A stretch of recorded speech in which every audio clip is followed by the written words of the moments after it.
रामधारी गुप्ता, खंड 1, प्रतिलेखन संख्या 19, 80 शब्द प्रति मिनट, डिक्टेशन 5 सेकंड में।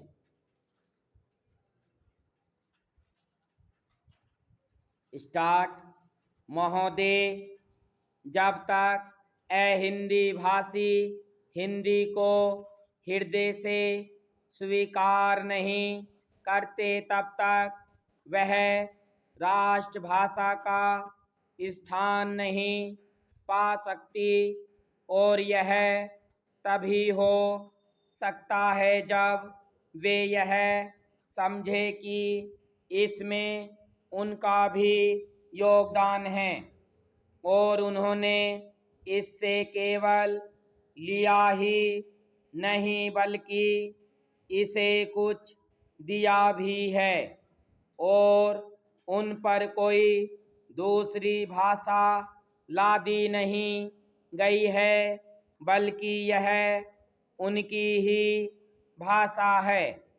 मेरे कहने का अर्थ यह नहीं कि आप उनकी ही व्याकरण अपना लें।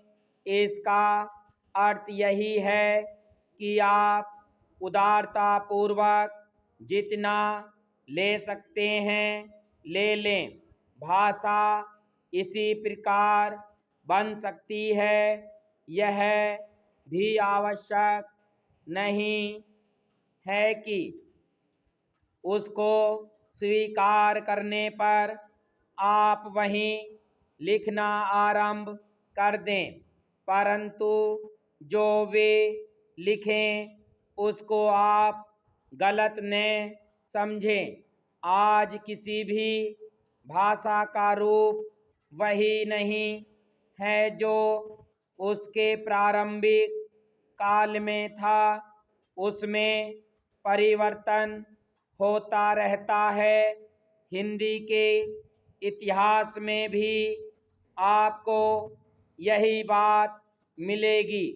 मैं हिंदी का कोई विद्वान नहीं हूँ, पर मैं अपने अनुभव से कह सकता हूँ कि उसमें भी पिछले 500-600 वर्षों में बहुत अंतर पड़ा है तथा पहले की और आज की हिंदी में काफ़ी अंतर है।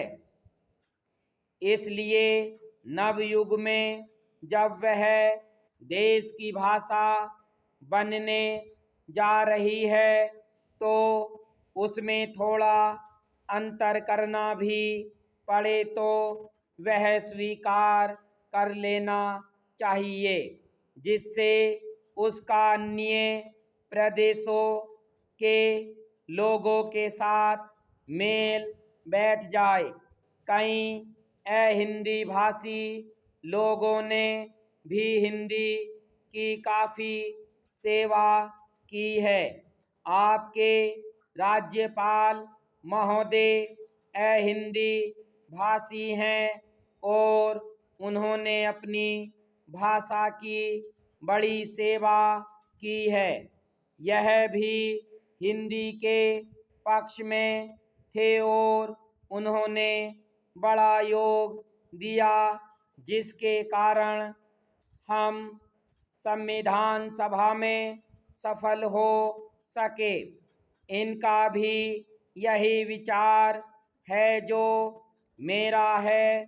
मैं चाहता हूँ कि इनको भी हिंदी की सेवा करने का अवसर दिया जाना चाहिए।